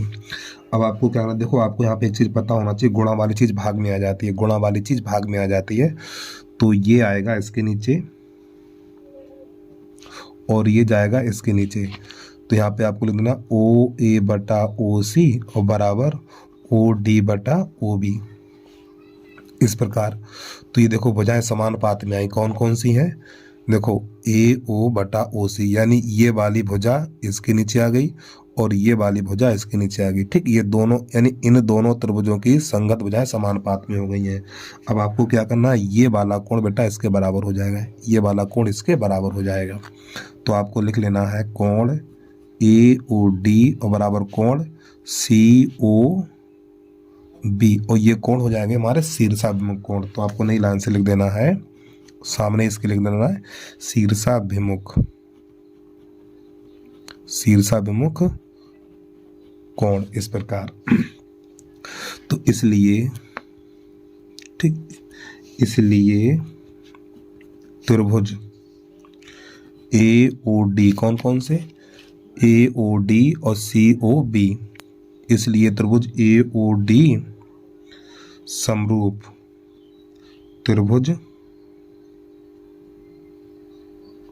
सी ओ बी। ठीक, दोनों त्रिभुज कैसे समरूप हो जाएंगे और किस हिसाब से आज ये दोनों त्रिभुज समरूप किस प्रकार हो जाएंगे, यहाँ पर दो भुजाएं और एक कोण समानुपात में, यानी दो भुजाएं समानुपात में और एक संगत कोण बराबर है, तो एस एस के आधार पे दोनों त्रिभुज समरूप हो जाएंगे। और जब ये दोनों त्रिभुज समरूप हो जाएंगे तो आपको लिख देना है तब, कोण ए बराबर कोण सी और कोण डी बराबर कोण बी। ठीक, यही हमें इतने, सिर्फ इसमें आपको इतना ही करना है। देखो सबसे पहले आपको क्या करना है, संगत भुजाओं को समानुपात में लगाना है। समानुपात में लगाने के बाद ये वाला कोण इसके बराबर हो जाएगा। जब ये वाला कोण इसके बराबर हो जाएगा तो बेटा ये वाला त्रिभुज और ये त्रिभुज कैसा हो जाएगा, समरूप हो जाएगा। ठीक, और जब ये दोनों त्रिभुज समरूप हो जाएंगे तो इसके संगत कोण, संगत भुजाएं, यानी संगत कोण बराबर होते हैं और संगत भुजाएं समानुपात में होती हैं। तो इसका ये हल हो गया। अब इसके बाद दूसरे का है, दूसरे का डी, उसको देखिएगा आप। प्रश्न नंबर है हमारा दूसरे का डी, इसको देखेगा। दूसरे का डी कह रहा है सिद्ध कीजिए दो संकेंद्रीय वृत्तों में बड़े वृत्त की जीवा छोटे वृत्त को स्पर्श करती है तो स्पर्श बिंदु पर समद्भाजित होती है, ये बताना। चलिए समझिएगा। देखो दो संकेंद्रीय वृत्त क्या होते हैं, एक ही केंद्र से दो वृत्त खींचे जाए, एक ही केंद्र से दो वृत्त खींचे जाए। ठीक, ये हमारा केंद्र है, इससे एक वृत्त ये खींच दिया और दूसरा वृत्त ये है। ठीक है, तो ये बड़े वृत्त की स्पर्श जीवा इस प्रकार, यानी बड़े वृत्त की जो स्पर्श, जो बड़े वृत्त की जीवा है छोटे वृत्त को यहाँ पे स्पर्श करती है। ठीक, तो यहाँ पे लिख देंगे P। तो मैं यही सिद्ध करना, यहाँ लिख लेंगे A और यहाँ लिख लेंगे B। तो इसमें ये हमें क्या सिद्ध करना है, AP बराबर PB, ये वाली दूरी ज्ञात करनी है। इसमें क्या सिद्ध करना है, देखो सुन लो एक बार फिर। ये हमारा वृत्त का केंद्र है, इस केंद्र से दो वृत्त खींचे गए हैं, एक वृत्त ये है और एक वृत्त ये है। तो बड़े वृत्त की जीवा छोटे वृत्त को बिंदु P पर स्पर्श करती है। तो हमें सिद्ध करना है AP बराबर PB। अब यहाँ पर क्या करेंगे, तो प्यारे बच्चों आपको यहाँ पे पता ही होगा, वृत्त के केंद्र से स्पर्श बिंदु को मिलाते हैं तो ये हमारा लंब हो जाता है। ठीक, और ये वाला कोण 90 अंश और ये 90 अंश है। फिर इसके बाद आपको क्या करना है, ये हमारी बड़े वृत्त की त्रिज्या है, ये वाली बड़े वृत्त की त्रिज्या है और ये वाले भी बड़े वृत्त की त्रिज्या है। तो हमें सबसे पहले ये दोनों त्रिभुज सर्वांशम दिखाने हैं। तो सबसे पहले आपको यहाँ पे लिख लेना है और यहाँ पे आपको लिख लेना O। तो सबसे पहले लिखना है दिया है, मान लो यहाँ पे ऐसे लिख लो, दिया है, क्या दिया हुआ है, बड़े वृत्त की जीवा, बड़े वृत्त की जीवा कोष्ठक में लिख देना AB, बड़े वृत्त की जीवा AB छोटे वृत्त को बिंदु P पर स्पर्श करती है। फिर आपको लिखना सिद्ध करना है यहाँ पर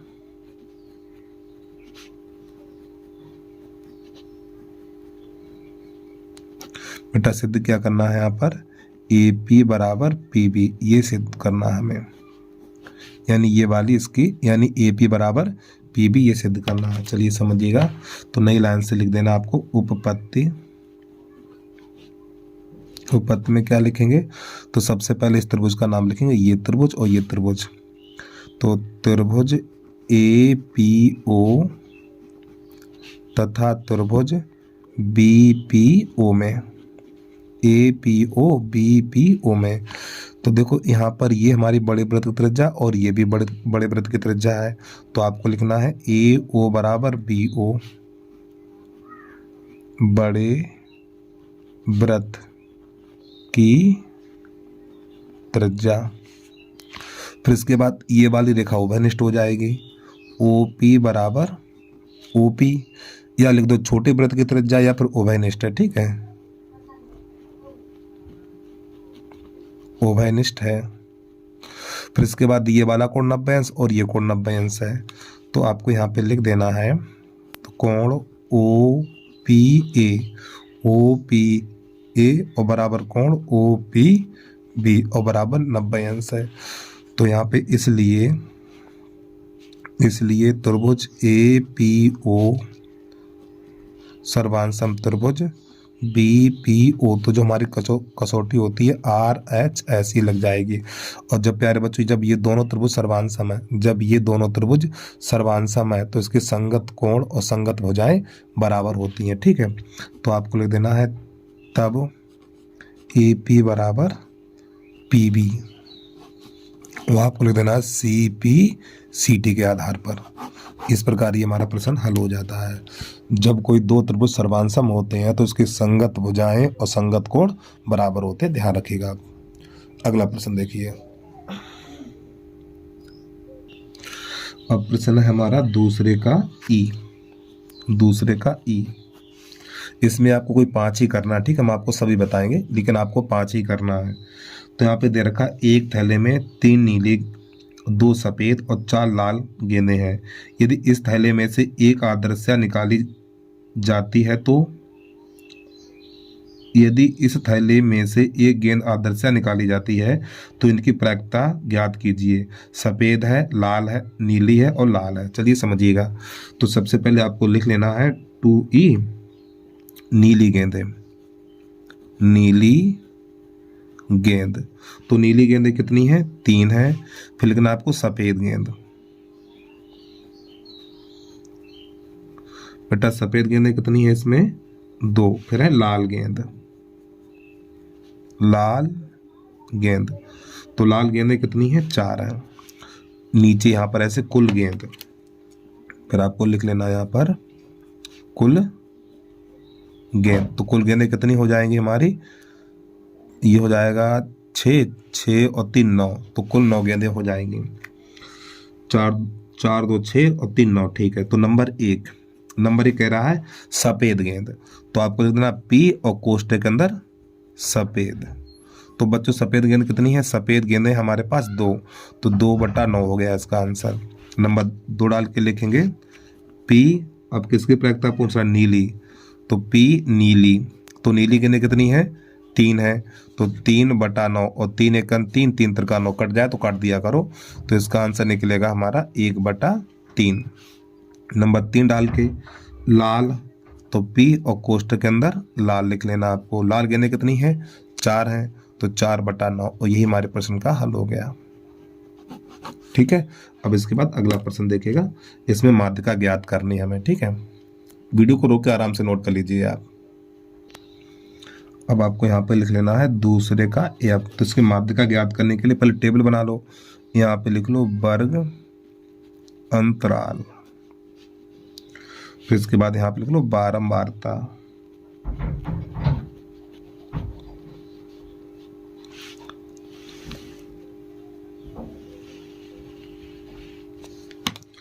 तो यहाँ पे दे रखा 0 से 10, 10 से 20, 20 से 30 और 30 से 40, 40 से 50 और 50 से 60। कितने हो गए? 1 2 3 4 5 6, 1 2 3 4 5 6। ठीक सही। और बारंबारता में दे रखा है 7 4 2 2 3 और ये 2। अब आपको क्या करना है? यहाँ पर अगला कॉलम बनेगा हमारा संचयी बारंबारता का। ठीक है, देखो क्या नाम है उसका, माध्यिका ज्ञात करने के लिए संचयी बारंबारता निकालते हैं। तो आपको यहाँ पे लिखना है संचयी बारंबारता, संचयी बारंबारता। तो संचयी बारंबारता कैसे निकालते हैं? तो पहले 7 लिख लो। 7 में 4 जोड़ो 11, 11 में 2 जोड़ो, 11 में 2 जोड़ो तो आपका हो जाएगा ये 13, और 13 में 2 जोड़ा 15, और 15 में 3 जोड़ा 18, और 18 में 2 जोड़ा 20। एक बार इसको चेक कर लें। पहले 7, 7 में 4 जोड़ा 11, 11 में 2 जोड़ा 13, 13 में 2 जोड़ा 15, 15 में 3 जोड़ा 18, 18 में 2 जोड़ा 20। सही है। अब प्यारे बच्चों ये वाला जो मान होता है संचयी बारंबारता की, जो अंतिम वाली संख्या होती है हमारी n होती है। अब आपको यहाँ पे लिखना n/2, n/2। n का मान कितना है? 20/2। तो हो जाएगा 10। तो n/2 का मान कितना निकला? 10 निकला। अब आपको क्या देखना है? ये जो हमारा 10 है ना, संचयी बारंबारता में ऊपर से किस संख्या से घटा सकते हैं? देखो इस 7 में से 10 नहीं घटेगा, इस 7 में से 10 नहीं घटेगा, और 11 में से 10 घट जाएगा। तो ये 10 किससे घटेगा, 11 से घटेगा। तो 11 के सामने लिखना आपको एफ, तो इसके सामने लिखना एल। तो एल बराबर कितना हो जाएगा, एल बराबर हो जाएगा हमारा 10, एफ बराबर 4 हो जाएगा। और ये किससे घटेगा, 11 से घटेगा, तो 11 से ऊपर लिख दिया जाएगा सी एफ। और इसके बाद इसमें कितने का अंतर है, 10 का अंतर है, तो एच बराबर आपको 10 लिख देना है। अब आपको लिखना है सूत्र माध्यक या माध्यिका बराबर, ठीक है। तो यहाँ पर लिखना माध्यिका, माध्यिका बराबर सूत्र होता है हमारा एल प्लस एन बटा 2 माइनस सी एफ बटा एफ इंटू एच। ये हमारा सूत्र होता है। जो मैंने अभी आपको मान बताया ना वो सब यहाँ पे आप लगा दीजिए। बेटा एल का मान कितना है 10, एन बटा 2 का मान 10, और सी एफ का मान कितना 7 है, और एफ का मान कितना 4 है, और एच का मान 10 है। ठीक, हल कर दीजिए इसको। तो 10 प्लस ये हो जाएगा 3 बटा 4, और ये हो जाएगा हमारा 10। चाहो तो इसको काट दो, 2 दूनी 4 और 2 पंजे 10। 10 प्लस 5 तियो 15 बटा 2। अब 2 का भाग 15 में लगा दो, तो 10 प्लस 7.5, इन दोनों को जोड़ दो। तो इन दोनों को जोड़ेंगे 17.5 हमारा प्रश्न का आंसर आ जाएगा। भैया वीडियो को लाइक करते रहिए आप लोग, और चैनल को सब्सक्राइब नहीं किया तो चैनल को सब्सक्राइब भी करते रहिए। अगला प्रश्न देखिएगा। अब प्रश्न नंबर 3 है जो आपको स्क्रीन पे दिखाई दे रहा है। प्रश्न नंबर 3 है, एक बेलनाकार गिलास का आंतरिक व्यास 5 सेंटीमीटर, परंतु गिलास के निचले आधार में एक बराबर त्रिज्या की उभरा हुआ अर्धगोला है, जिससे गिलास की धारता कम हो जाती है। यदि गिलास की ऊंचाई 10 सेंटीमीटर हो तो गिलास की आभासी धारता और वास्तविक धारता ज्ञात कीजिए। चलिए समझिएगा। तो सबसे पहले इसका चित्र देख लीजिए आप लोग यहाँ पर। तो प्यारे बच्चों ये हमारा एक बेलन है, ठीक है, और इसका जो निचला भाग है अंदर से अर्धगोलाकार है, इस प्रकार ये। तो ऐसी स्थिति में क्या होगा, दोनों की त्रिज्याएं समान होंगी। किसकी किसकी, तो यहाँ पे सबसे पहले लिखना है आपको बेलन तथा अर्ध गोले की त्रिज्या समान है। तो प्यारे बच्चों इसका जो आंतरिक व्यास है वो कितना, व्यास को 2r लिखा जाता है, तो 2r बराबर है 5, तो r बराबर निकलेगा 5 बटा 2 सेंटीमीटर। ठीक है। अब इसकी जो ऊंचाई है बेलन की ऊंचाई, तो नई लाइन से लिख देना है आपको बेलन की ऊंचाई h बराबर, तो जो बेलन की ऊंचाई है वो कितनी है 10 सेंटीमीटर है, तो आपको यहाँ पे 10 सेंटीमीटर लिख देना है। और पाई का मान दिया हुआ 3.14 का यूज करना है। चलिए समझिएगा। तो सबसे पहले गिलास की आभासी धारता ज्ञात करेंगे। तो यहाँ पे लिख देना है गिलास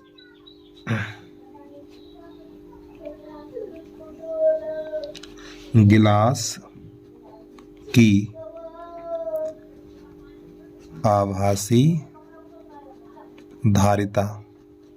ठीक है, गिलास की आभासी धारिता। तो इसके लिए सूत्र लगा देंगे। तो गिलास की आभासी धारिता बराबर यानी कि बेलन का आयतन लगा देना है आपको पाई r स्क्वायर एच। तो बच्चों यहाँ पे पाई का मान लगाना है 3.14 और r का मान कितना है 5/2 है, तो आपको यहाँ पर लिख देना 5/2 गुणा 5/2 और h का मान 10 है, तो 10 लिख दीजिए। अब यहाँ पे काटिए 2 एकन 2, 2 पंजे 10। ठीक है, चाहो तो ये भी काट दो 2 एकन 2, तो 2 एकन 2 2 पंजे 10, 2 सत्ते 14। अब प्यारे बच्चों 1.57 और गुणा 125, जब हम इन सबका गुणा कराएंगे तो हमारा गुणा निकल के आएगा। यहाँ पर जब इन सबका गुणा कराएंगे तो 196 और 25 और दशमलव से पीछे 2 अंक है, तो यहाँ पे दशमलव लग जाएगा। आपको लिख देना है घन सेंटीमीटर। अब हमें क्या करना है, ये जो अर्धगोला है ना इसका आयतन निकालना है, तो आपको लिखना अर्धगोले का आयतन। तो नई लाइन से लिख देना है अर्धगोले का आयतन। अर्धगोले का आयतन, तो अर्धगोले का आयतन होता है हमारा 2/3 पाई आर क्यू। यहाँ पे मान लगा दीजिए।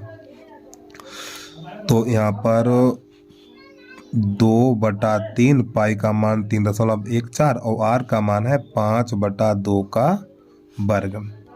तो 2/3 और गुणा 3.14 और गुणा 125, सॉरी घात 3 लगाइए, 125/8। तो यहाँ पे हम क्या करें, 3 2 एकन 2, 2 चौकू 8। अब आप देखो इन दोनों का गुणा करें तो इन दोनों गुणा निकल के आएगा 392.5 और 4 तो ये 12। अब बेटा इसमें 12 का भाग लगा देना है आपको। जब इसमें 12 का भाग लगाएंगे तो भाग निकल के आएगा हमारा, जब इसका इसमें भाग लगाएंगे तो निकल के आएगा 32.708 और ये वाला 8 हटाएंगे तो यहाँ पे 1 हो जाएगा, 32.71 घन सेंटीमीटर। अब आपको नई लाइन से लिख देना है, गिलास की वास्तविक धारता, गिलास की वास्तविक धारिता। तो हमें क्या करना है, जो हमारी आभासी धारता में से इसको घटा देना है, ठीक है। तो 196.25 और माइनस 32.71 घटा दीजिए इसको। तो 5 में से 1 जाएगा, 4 बचेगा, यहाँ से दाई लेंगे 12, 12 में तो 7 जाएगा, 5 बचेगा, यहाँ पे दशमलव, यहाँ रह गया 5 और 5 में से 2 जाएगा, 5 में से 2 जाएगा, 3 बचेगा, अब 9 में से 3 जाएगा, 6 बचेगा, ठीक, ये 1 इतना बचेगा और यही हमारे प्रश्न का आंसर हो जाएगा, ठीक है। और आपको लिख देना है घन सेंटीमीटर, ठीक है, सेंटीमीटर लिख के घात 3 लगा देना है। चलिए इसके बाद अगला प्रश्न देखिएगा आप लोग, एक बार प्रश्न को शुरुआत से देख लीजिए, ठीक है, यहाँ से लेके यहाँ तक आपको करना है। अगला प्रश्न देखिए, आपको लिखना प्रश्न नंबर तीसरे का अथवा, तीसरे का अथवा। चलिए देखिए प्रश्न है हमारा 42 सेंटीमीटर त्रिज्या वाले, 42 सेंटीमीटर त्रिज्या वाले एक वृत्त का एक चाप केंद्र पर 120 का कोणांतरित करता है, तो संगत वृत्तखंड का क्षेत्रफल ज्ञात कीजिए। तो सबसे पहले आपको लिखना r बराबर 42 सेंटीमीटर और थीटा बराबर लिखना 120 डिग्री। तो यहाँ पे लिखना है वृत्तखंड का क्षेत्रफल, वृत्तखंड का क्षेत्रफल बराबर, वृत्तखंड का क्षेत्रफल होता है सूत्र पाई r स्क्वायर थीटा बटा 360 minus 1/2 r square sine theta. यहाँ पे मान लगा दीजिए अब आप। तो पाई का मान यहाँ पे लगाना 22/7, थोड़ा इधर बढ़ा के लिखेंगे 22/7 नीचे निकाल दो।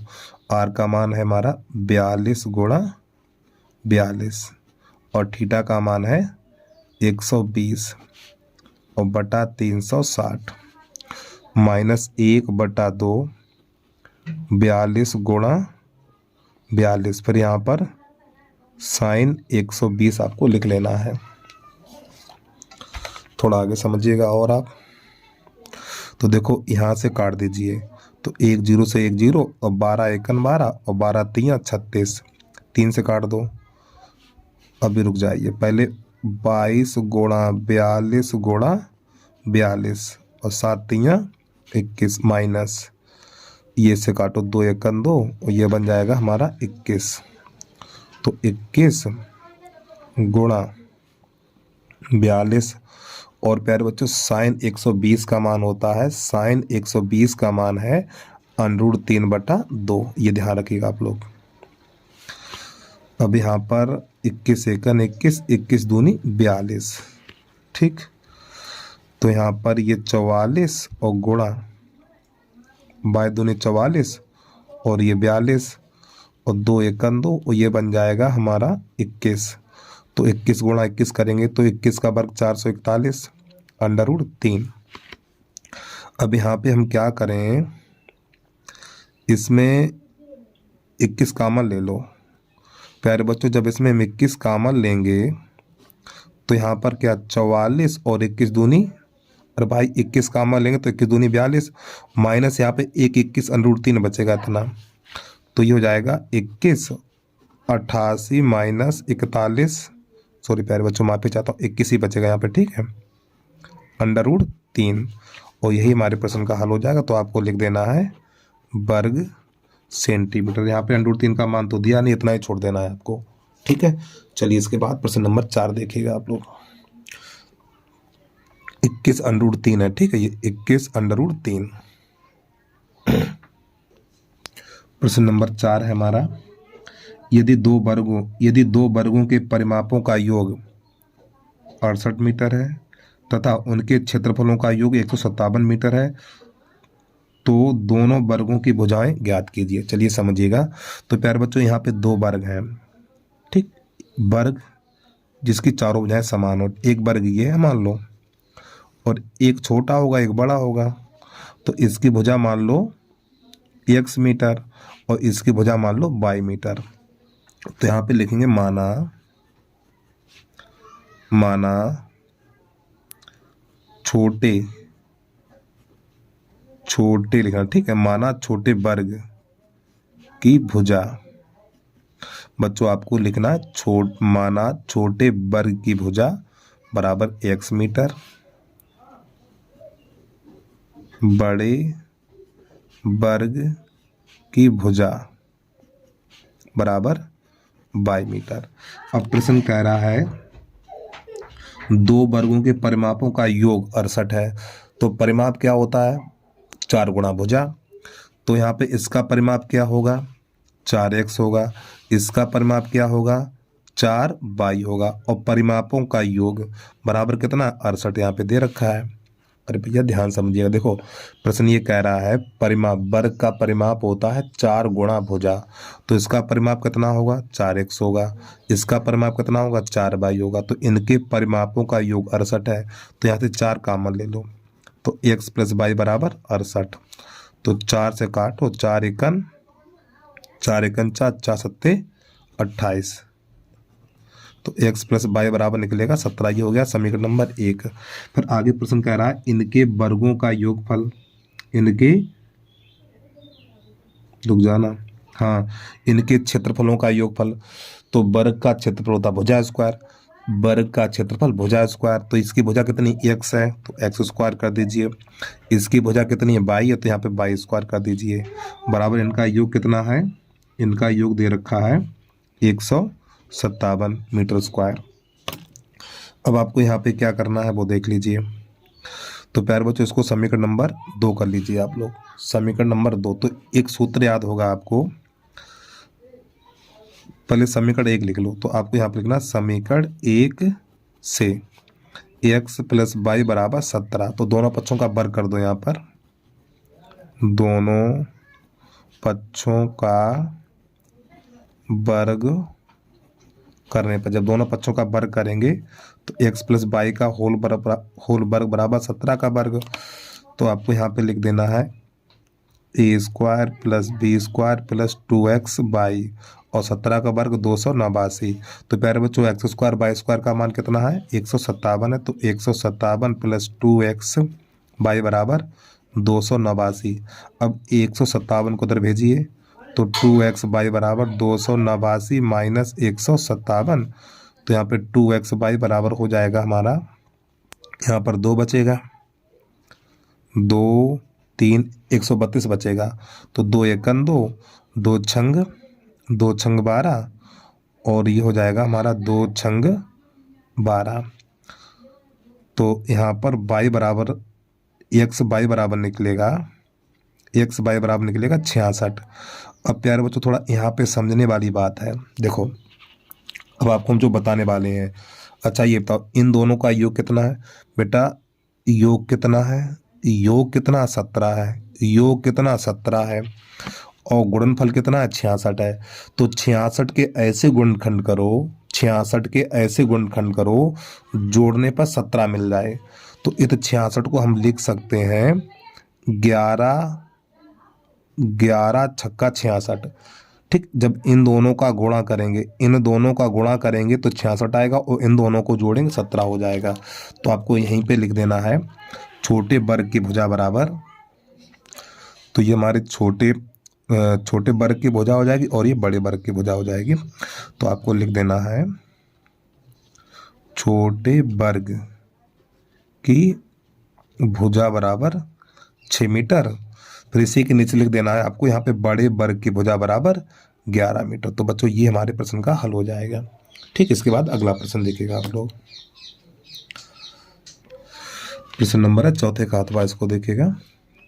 चौथे का अथवा ये क्या कह रहा है, एक आदमी ने 3250 रुपये का ऋण लिया। अच्छी बात है।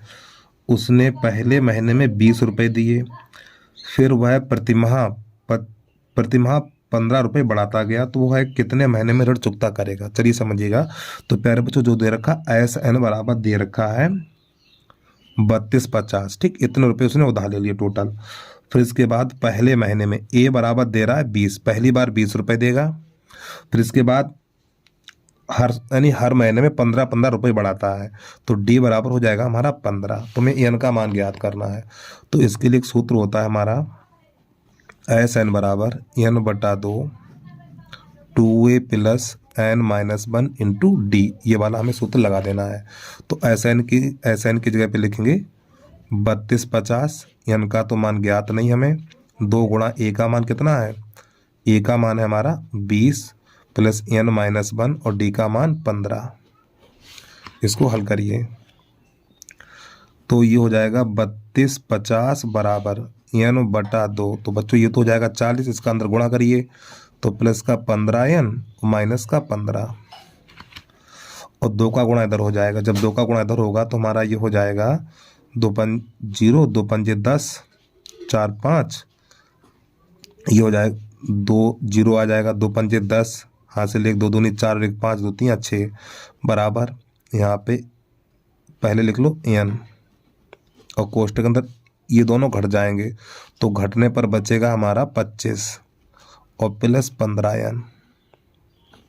अब इधर N का गुणा कर दीजिए, तो N का गुणा करने के साथ इस पक्ष को इधर लिखेंगे हम, तो ये हो जाएगा हमारा 15N² और प्लस का 25N। इसको उधर भेज दो बराबर कितना। अब यहाँ से 5 कॉमन ले लो, तो बच्चों यहाँ से हम 5 कॉमन लेंगे 3N² और प्लस का 5N बराबर हो जाएगा हमारा इतना। अब ये 5 से काट दो, 5 एकन 5 और 5 एकन 5, 5 3 15, इतना हो जाएगा।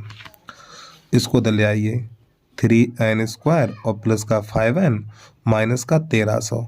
तो बच्चों 13 का गुणा करेंगे इसमें, तो 13 3 39 हो जाएगा। कितना हो जाएगा ये 3900। तो 3900 के ऐसे गुणनखंड करो घटाने पर 5 मिले। तो जब इसके गुणनखंड करेंगे तो प्यारे बच्चों यहाँ पे निकलेगा हमारा 65 गुणा 60। ठीक, और 65 में से 60 घटाएंगे तो 5 हमारा बच जाएगा यहाँ पर। तो 3N² प्लस का N, तो आपको लिखना 65 माइनस 60 माइनस का 1300 बराबर 0। तो यहाँ पे 3N² प्लस का ये बन जाएगा हमारा 65 का N माइनस का 60N माइनस का 1300 और बराबर 0। तो यहाँ से कॉमन तो हम N ही कॉमन मिलेगा यहाँ पर, तो ये हो जाएगा 3N और प्लस का 65। अब यहाँ से माइनस का 20 कॉमन लेंगे। जब माइनस का 20 कॉमन लेंगे तो 20 3 60, 20 3 60 3N और प्लस 20 छक्का 120, तो 10 बचा, 20 पंजे 100 और बराबर 0। तो 3N प्लस का 65 और N माइनस 20। तो प्यारे बच्चों यहाँ से N का मान अमान्य हो जाएगा, यानी यहाँ से N का मान निकालोगे तो वो गलत हो जाएगा। N बराबर N माइनस 20 बराबर 0, तो N बराबर 20। ठीक है, तो ये हमारे प्रश्न का आंसर हो जाएगा। तो इसमें क्या पूछा था इसने, तो आपका ये 20 माह हो जाएगा। ठीक, तो 20 माह में जो 3250 रुपये लेके आया था ना, वो ख़त्म कर देगा, निपटा देगा। ठीक है, जिसके लिए उसने, तो इसका आंसर आ जाएगा 20 माह। और यहाँ से जो N का मान निकालोगे वो अमान्य हो जाएगा। ठीक, आपका ये आंसर आ जाएगा। चलिए प्रश्न नंबर है 5, उसको देखिएगा आप लोग। प्रश्न नंबर 5 है, इसको देखिए। एक बहुमंजिल भवन के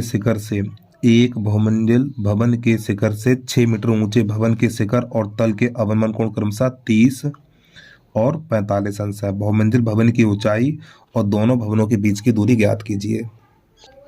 तो सबसे पहले आपको बनाना है एक समतल, ठीक है, क्षैतिज रेखा खींचनी इस प्रकार।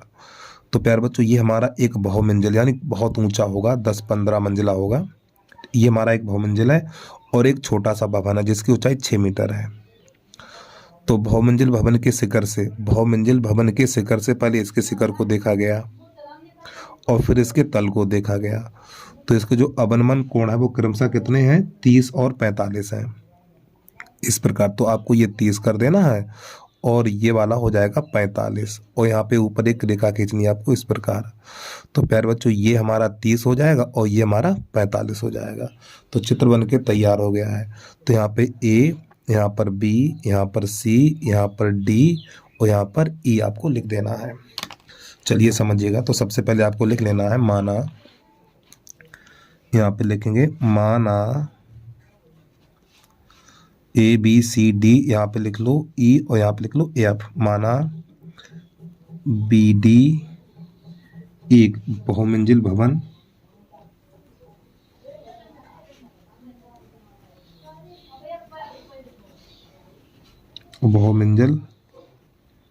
भवन तथा एएफ एक भवन है। यानी ये ऊंचा भवन होगा जो 4-5 मंजिला होगा और ये छोटा सा मकान है जिसकी ऊंचाई 6 मीटर है। यहाँ पे मीटर करिए बच्चों, 6 मीटर है। तो बच्चों जब ये 6 मीटर है तो ये भी 6 मीटर होगी, ठीक। और ये वाली एच कर लो और ये वाली दूरी एक्स कर लो और ये एक्स कर लो। तो इसमें हमें क्या क्या ज्ञात करना है, बहुमंजिल भवन की ऊंचाई यानी ये वाली पूरी दूरी ज्ञात करनी है, फिर इन भवनों के बीच की दूरी ज्ञात करनी है, एक्स का मान ज्ञात करना है।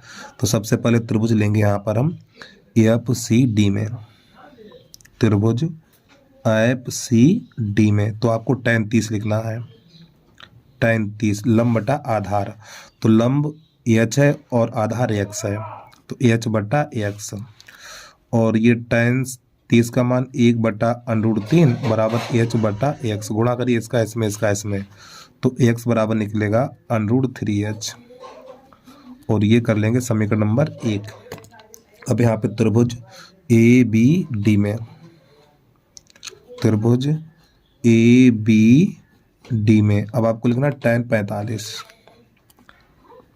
tan 45 लंब बटा आधार। तो एच प्लस 6 बटा एक्स। जब हम ये वाला त्रिभुज लेंगे ए बी डी लेंगे तो एच पूरा ये हो जाएगा, ठीक, यानी ऊंचाई एच प्लस 6 हो जाएगी। tan 45 का मान 1 तो एच प्लस 6 और इस एक्स का मान कितना है, 3√h है।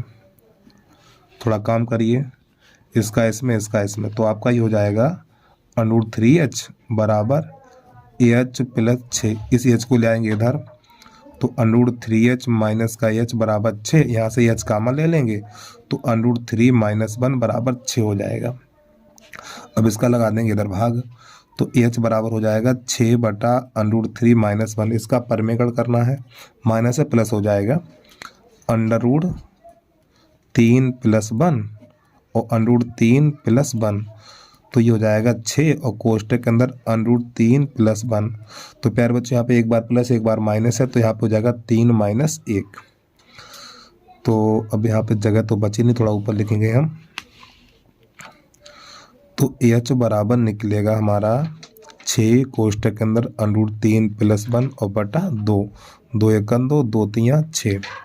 तो एच बराबर निकलेगा 3 और कोष्टक के अंदर √3 + 1 इतना, ठीक। अब यहाँ पर हम क्या करेंगे बेटा, इसके इसमें गुणा कर देंगे। जब ये इसका इसमें गुणा करेंगे तो गुणा निकल के आएगा हमारा ये एच बराबर 3√3 और +3, ठीक, मीटर। अब आपको नई लाइन से लिख लेना, ठीक। हमारे पास जगह नहीं बची, दूसरे पेज पे पहुंच रहे हैं, इतना नोट कर लीजिए पहले। अब आपको इसके नीचे लिखना है, ठीक, यहाँ पे नहीं लिखेंगे, हम जो लिखने जा रहे हैं इसके नीचे लिखना है आपको। अब यहाँ पे लिखना है भवनों के बीच की दूरी। तो यहाँ पे आपको लिख देना है भवनों के बीच की दूरी। तो जो भवनों के बीच की दूरी कितनी है हमारी, x है, ठीक। और यानी जो भवनों के बीच की दूरी है x है, और x का मान कितना निकला, x का मान है हमारा √3h है। जो समीकरण नंबर 1 देखिएगा आप लोग, जो भवनों के बीच की दूरी एक बार दिखा दें हम आपको। देखो बेटा हमारे यही तो भवन है, इनके बीच की दूरी कितनी x है, तो x का मान कितना है, h √3 है। ठीक भाई, हमने यहाँ पे आपको लिख के दिखा दिया। अब यहाँ पर क्या करना है, h का मान लगा दीजिए, तो √3, तो बच्चों h का मान हमें ये वाला लगा देना, √3 का मान नहीं लगाना है आपको, 3 √3 और प्लस का 3। अब इसका अंदर गुणा करिए, तो जब इसका इसमें गुणा करें 3 त्रिका 9, 3 त्रिका 9, देखो √3 का √3 में करें 3, फिर 3 त्रिका 9 और प्लस ये बन जाएगा 3 √3 इस प्रकार। अब यहाँ से चाहो तो 3 कामा ले लो, या फिर आप इतना ही छोड़ देना है, ठीक है, या करके लिख लो 3 कामा ले लो यहाँ से। जब यहाँ से 3 कामा लेंगे तो यहाँ पर बचेगा 3 + √3 मीटर। ये हमारे भवन की यानी भवनों के बीच की दूरी निकली है। अब आपको नई लाइन से लिखना बहुमंजिल भवन की ऊंचाई,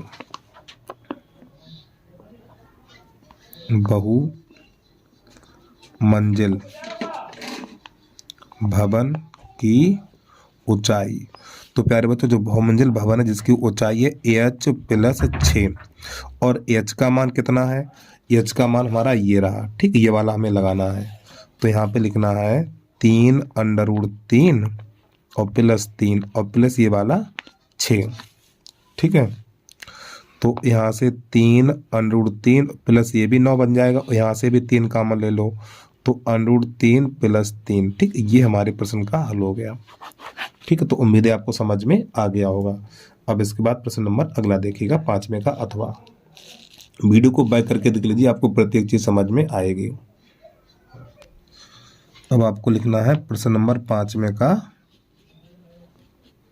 अथवा। ये क्या कर रहा है देखिए, समतल भूमि पर खड़ी एक मीनार की छाया 20 मीटर अधिक होती है जब सूर्य का उन्नयन कोण 60 से घटकर 30 अंश हो जाता है, तो मीनार की ऊंचाई ज्ञात कीजिए। चलिए समझिएगा। तो सबसे पहले आपको खींचना है एक समतल, ठीक है। तो पहले जिसका जो उन्नयन कोण कितना है, पहले उन्नयन कोण है 30 अंश। तो प्रश्न कह रहा है, एक बार प्रश्न को फिर देख लीजिए, समतल भूमि पर खड़ी एक मीनार की छाया 20 मीटर अधिक हो जाती है जब सूर्य का उन्नयन कोण 60 से घटकर 30 हो जाता है। 60 से घटकर 30 हो जाता, तो प्यारे बच्चों ये 60 होगा हमारा, 60 से घटकर 30 हो जाता है, और ये वाला हो जाएगा 30, और ये इसकी छाया है ना 20 मीटर बढ़ जाएगी। तो ये हमारी एक छाया है। तो यहाँ पर A, B, C और ये D, तो यहाँ पे कुछ ऊंचाई तो दी नहीं है, तो ये वाली h कर लो और ये वाली दूरी x कर लो। तो मीनार की ऊंचाई ज्ञात करनी है, इस h का मान ज्ञात करना है हमें। चलिए समझिएगा। तो आपको लिख लेना है, माना CD एक मीनार है।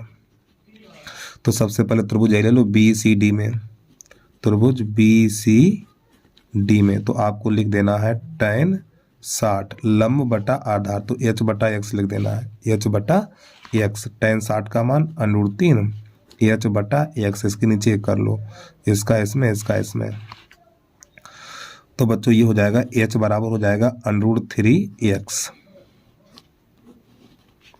मीटर। अब आपको नई लाइन से लिखना है त्रिभुज ACD में, त्रिभुज ACD में, तो आपको लिख देना है tan 30 बराबर लंब बटा आधार, तो लंब ये और पूरा आधार ये हो जाएगा h बटा 20 + x।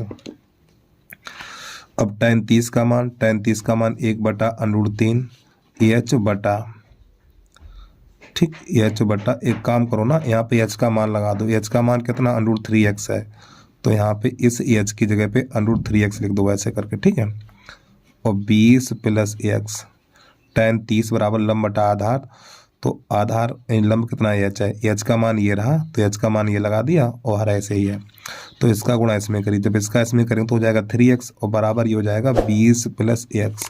इस x को ले आइए, तो ये हो जाएगा हमारा 3x - x बराबर 20, तो हो जाएगा 2x बराबर 20, तो 2 एकम तो 10 हो जाएगा, तो x बराबर निकलेगा 10 मीटर।